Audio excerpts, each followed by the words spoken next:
Hey guys, what's up and welcome back to my channel. So for today's video, we are going to be reviewing the new Makeup a Murder Pastel Poison Pigments.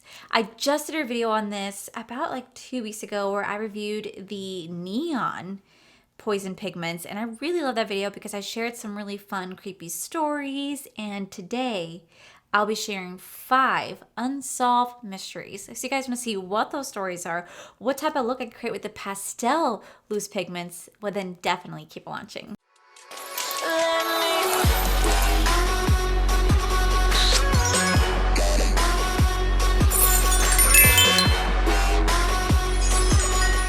Alright guys, so as always, I love how they package it. I love how they put like little evidence, like you're just, solving a mystery. They are actually expanding. They've done so well this year that they actually posted on their website that they are expanding their warehouse, moving to a bigger facility. So they do have to kind of up their prices just a little bit. As of right now, where it stands Tuesday morning, the Pastel Poison Pigments retail right now for $36.67 because it is on sale.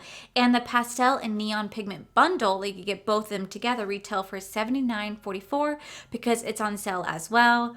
What's kind of weird though is their price points because the Pastel Poison Neon Pigments retail originally for $40.74, but now they're on sale for $36.67. I don't get like the price range for it, but they did say they have to up the prices just a little bit because they are moving to a bigger warehouse. They have to hire more staff because of how much that they're expanding. So I really love the neon ones that I did 2 weeks ago. I love that video so much. I created like a rainbow look. Love it so much. I'll share it right up here if you guys have not seen the video. You definitely should watch it. But in today's video, we are now going to play around with the Pastel Poison Neon Pigments. Now this is their newest packaging. Before it just came wrapped up like this, and it just was like in like a clear cellophane wrapper, and whenever you had to open it up, they all kind of like spilled out. So I really like the fact that I now have a place to store my pigments because right now my neon ones, they're sitting right over there, but they just get so messy because they're so loose. They're so highly pigmented. They do get everywhere. Not only does it have a lot of fallout on the face, there's tons and tons of fallout on the desk. So you have to be mindful of that. But the pigment goes a long way and it lasts all day. So I really love the fact they have this in the packaging now because I can actually store them in here and keep everything nice and clean. This right here is the pastel version of the neon pigments that I had just did. Here we are right here, the pastel version, and I really love pastel colors. I think you can make such beautiful looks using pastel colors. So that is what we're going to do today. We're going to play around with these shadows right here, make something really beautiful and elegant. And yeah, I'm gonna see what type of combination I should do. Now, these right here, they may be expensive. I think they retail for like $6.97 a piece. But the reason being is that you get so much pigment because all you have to do is just take off the cap right here and just pull the pigment from the cap alone. You do not even have to dig your brush into here because this has so much payoff that, trust me, a little goes a long way. And like I said, be mindful, your desk and your face will be extremely messy. How I'm gonna do today's video is that I actually am going to be telling you guys 5 unsolved mysteries. Now the stories that I'll be telling you were not written in my own words. I did get it from a website, which I will credit down below, but these are some really creepy unsolved mysteries that really like captured my attention. So I'm gonna zoom you guys in, do my makeup while we listen to some unsolved mysteries. Now I am gonna do 2 different eye looks today so I could actually use like all the pastel colors. Hopefully I can create a really beautiful look using that. I am setting my base with my P. Louise setting base. Now when it comes to the loose pigments right here, it is highly recommended that you actually do set your base with like concealer or an eye primer because you want these to stick to it as best as possible. Trust me, they're going to because they're extremely pigmented and you want to be like very, very light-handed with these, and a little goes a long way. And when I tell you guys that it lasted all day, it lasted all day. It was so nice. And did I have any staining? Not really, and it came off pretty easily. All right, so first things first, I'm gonna go into this little pastel one right here. This like the yellow shade, and we're gonna take it on the little cap. We're just gonna dig the brush onto the cap like so. Now the first story I'm gonna tell you guys about is about a woman named Calico.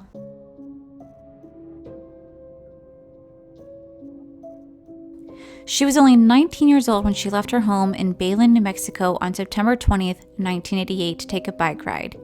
It was 9:30 a.m. when the young woman put on her headphones and headed out for her regular route of about 35 miles. Tara had reportedly gotten a flat tire on her bike a few days earlier and told her mother that if she's not back by noon to come search for her. Tara never returned home, and her family never saw or heard from her again. Patty Dole, Tara's mother, alerted the police that her daughter had disappeared, and authorities searched the remote stretch of New Mexico State Road 47. They reportedly found a piece of a Walkman and a cassette tape on the side of the road that Dole identified as belonging to her daughter. Witnesses came forward and said they saw a pickup truck slowly following Tara along the road as she rode her bike, but there was no further solid leads, and the trail seemed to go cold until July of 1989. 10 months after Tara disappeared, a strange Polaroid photo was reportedly discovered in a parking lot of a convenience store in Florida. The photo showed a young woman and a boy bound and gagged in the back of a van. The young woman bore a close resemblance to Tara. The disturbing photo was analyzed by the FBI, who believed it was not Tara, yet Scotland Yard, who concluded that the bound and gagged woman was indeed her. Until her death, Dole thought that the girl in the photo was her missing daughter. According to People magazine, a law enforcement officer believes Tara was murdered by local teenage boys who happened to cross paths with the young woman riding her bike that day 31 years ago. As of today, the unsettling case of Tara Calico still remains unsolved. That laid down rather nicely, though it does have a very soft pigment to it. It is a pastel color, so pastels tend to have very soft pigments, so that's something to definitely just remember whenever playing with any pastel colors, that you will have a little bit of softness and a little bit of fade away because it is such a soft pigment. All right, next I'm gonna go in like this green one right here.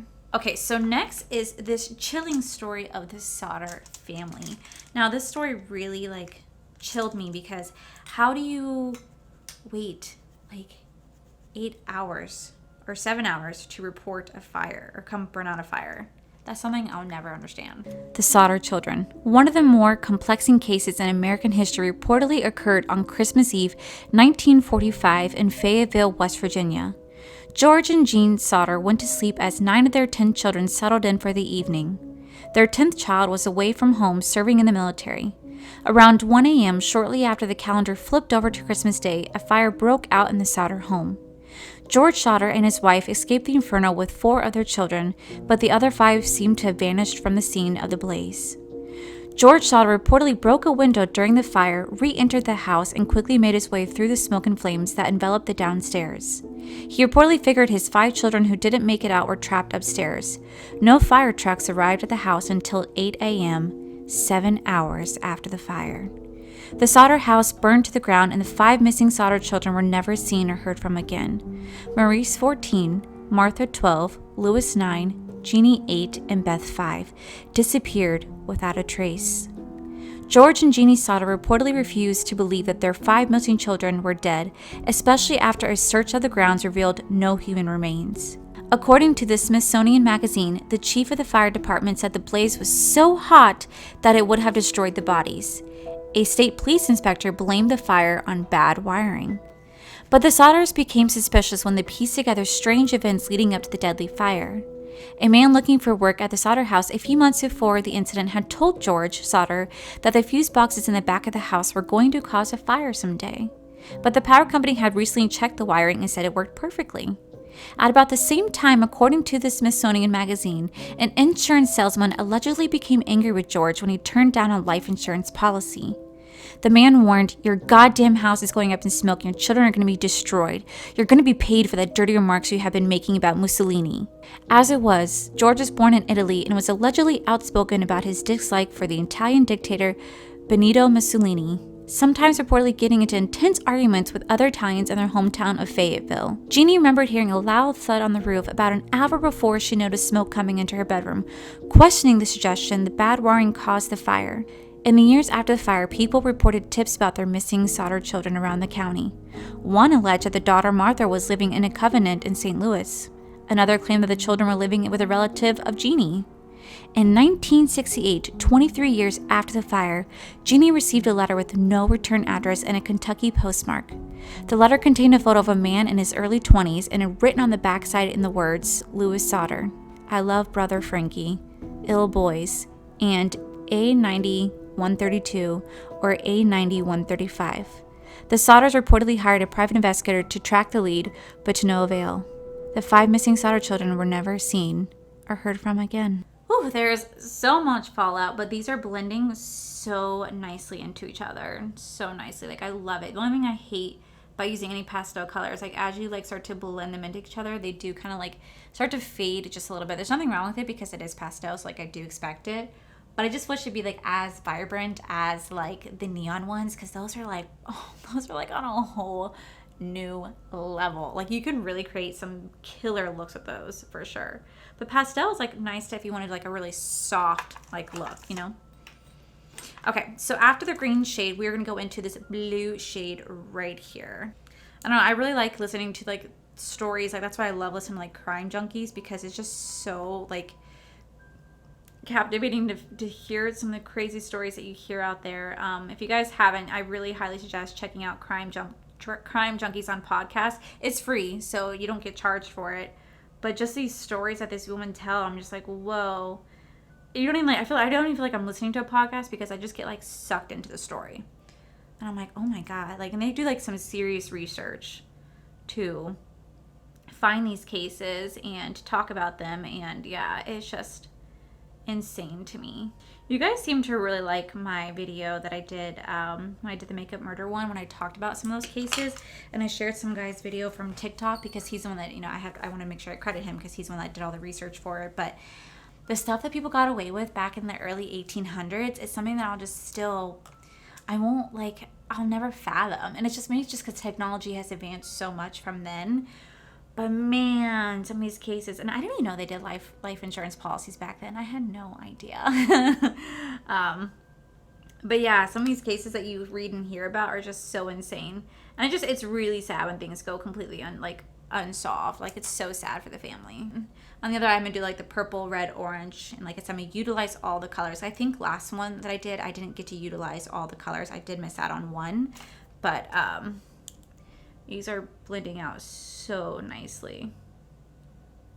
But pastel, I feel like it's very, very easy to blend out. All right, so for the first color, I'm gonna go into this orange shade right here. Oh my God, my desk is getting so messy all over again. So before I tell you guys about the next story, I want to like clarify some things with you guys. I had talked about maybe doing a membership here in my channel, and a lot of you guys were for it, a lot of you guys were against it. It was kind of like split evenly. I want you guys to know that maybe I didn't like translate it well or convey it well.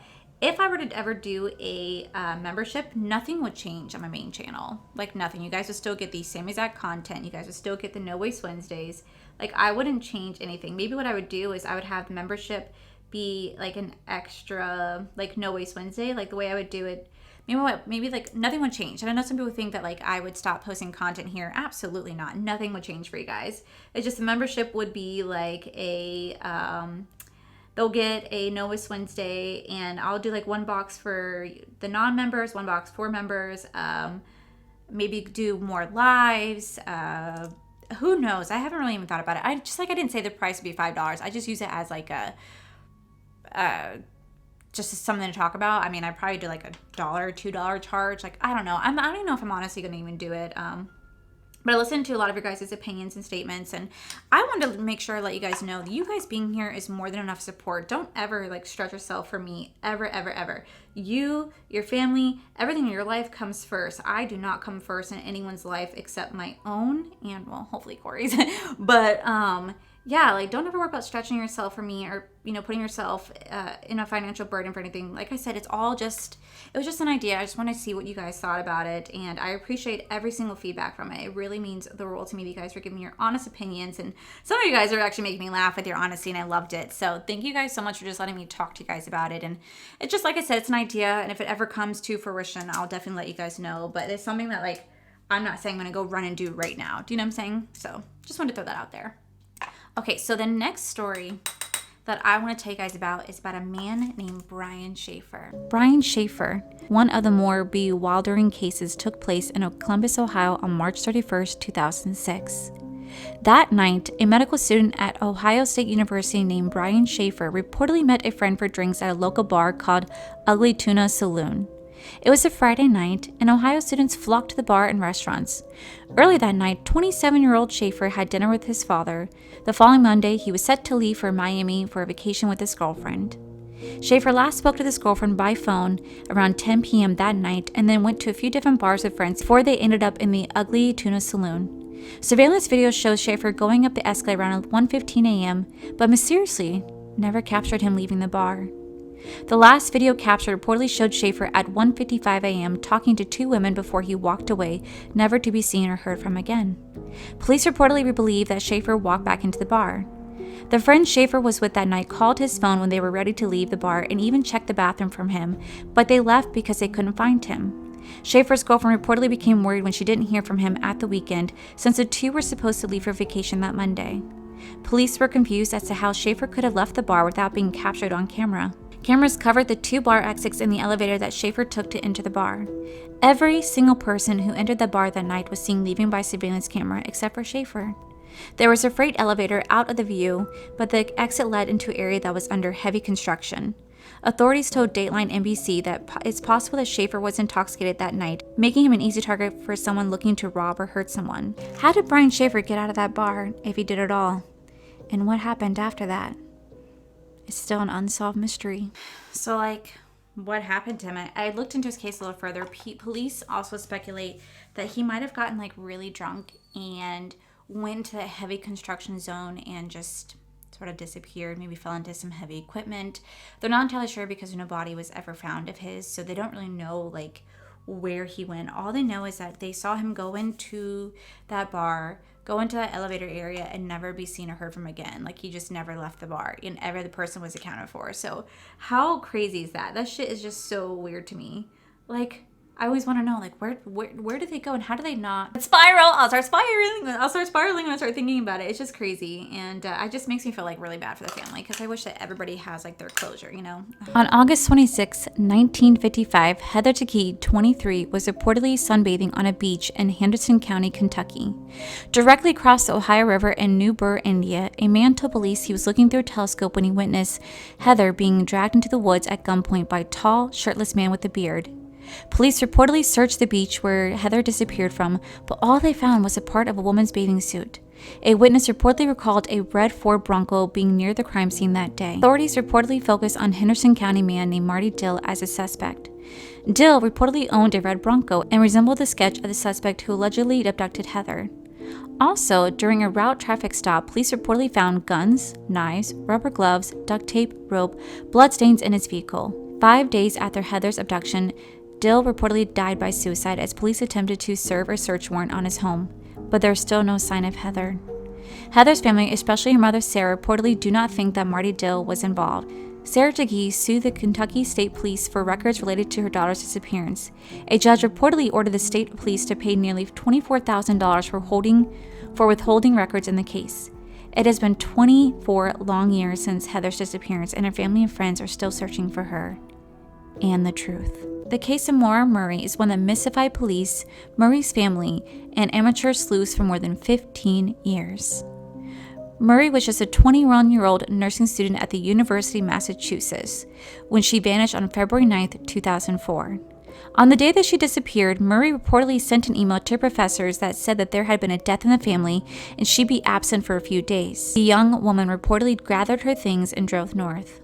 Later that night, around 7 p.m., Murray's car reportedly crashed into a snowbank in Haverhill, New Hampshire. When a driver stopped and asked Murray if she needed help, she reportedly declined. Mere minutes later, a police officer reportedly pulled up and found Murray's Saturn with a cracked windshield and the door locked. Strangely, Murray had vanished. Search dogs and helicopters combed the area but could not find Murray. Authorities and her family were baffled. There had been no death from the Murray's family, so no one knew where she had been going or why. Her father, Fred Murray, speculates her destination was Vermont, where her family has spent time in the past, according to WMUR-TV. The months and days leading up to Murray's disappearance gave authorities a peek into the state of mind. In November 2003, she allegedly got into trouble with police, and police suspected her of using a stolen credit card to make purchases. The charges were to be dropped within 3 months if she stayed out of trouble. On February 7, 2004, 2 days before she disappeared, Maura reportedly crashed her father's car into a guardrail at 3:30 a.m. after a night out with friends. Boston Magazine reported that she had not given a breathalyzer test, although the wreck did reportedly cause $10,000 in damage to the vehicle. 2 days later, Maura sent the emails to her professor, withdrew $280 from her bank account, reportedly purchased 4 different kinds of alcohol from a liquor store, and left town without telling anyone where she was going. Her reasons and destinations are still a mystery. My initial thought is that it still is what I think Fred Murray told WMUR-TV regarding his daughter's disappearance. Somebody locally grabbed her who knows the area, knows where to go, and knows how to get into someplace without ever being seen or heard from again. God, that is such a beautiful purple, and it laid down so nicely. So what I'm going to do is I'm going to go ahead and finish the rest of my face off camera. I'm going to put on my lashes and tell you guys what I think of the Pastel poison pigment and how it compares to the neon. And yeah, guys, I'll be right on back.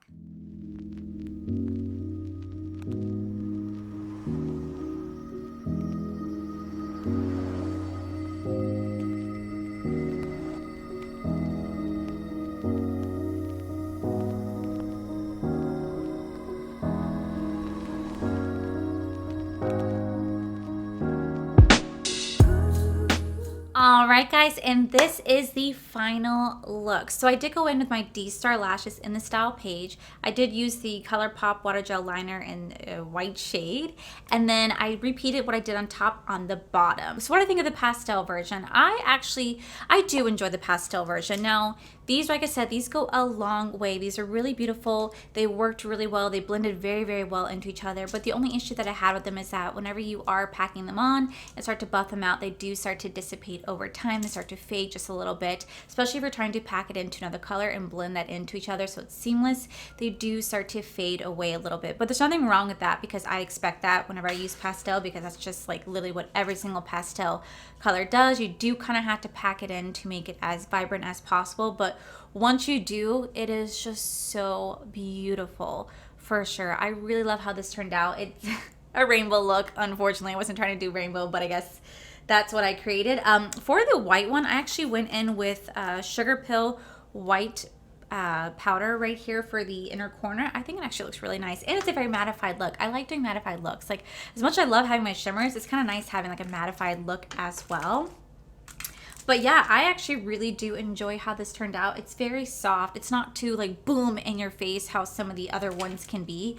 Like my neon one, that was just like, whoa, such pigment. This is very, very soft pigment. This is more of like an everyday wearable pigment, even though they're kind of bright, bold colors. They still have that soft elegance to them. So I really do enjoy them. I think it's really beautiful, and I really do enjoy Makeup or Murder Cosmetics. I love their stuff so far. I love the fact they put it in a new packaging right here. It makes it so easy for me to store the contents inside, and I can't wait to see what this company has to hold. I know they expanded at such an enormous rate, and I'm so proud of them, and I'm so glad I got my hands on these. And I still can't thank Stacey enough for sending me the original Makeup or Murder Cosmetics for me to try out. I actually really enjoy this brand. Can't wait to see what their future has to hold for them. So hopefully you guys like this video. Hope you guys liked the stories that I had to tell you. Not like you guys should like the stories, but hope you guys like the aesthetics of it. But yeah, these are still on sale as of right now, so I'll make sure I have them linked down below in case anyone wants to purchase them. And yeah, guys, that is it for today's video, guys. If you guys like this video, please make sure you guys give this video a cheeky thumbs up. Don't forget to subscribe to my channel if you guys have not already, because I do post every day, every other day, just depends. Also, make sure you guys head on over to my other channel. It's All for Life. You guys can see my cool, wonderful adventures of amazing fiance Corey. And as always, guys, I just want to thank you guys for all your love and support. I'll see you guys in the very next video. Bye. Hey, guys. What's up, and welcome back to my channel. So for today's video, we are going to be oh my gosh. Hey guys, what's up, and welcome back to my channel. So for today's, why did I talk so fast? I need chapstick. I look orange. According to the Smithsonian Magazine, the sheaf. Now the first story that I'm going to according to the Smithsonian. Hey guys! No. It's weird. A lot. So I can't see. So I can't wait to see what they have. Dictator Benito. What do I think of the pastel version of put her on her hip?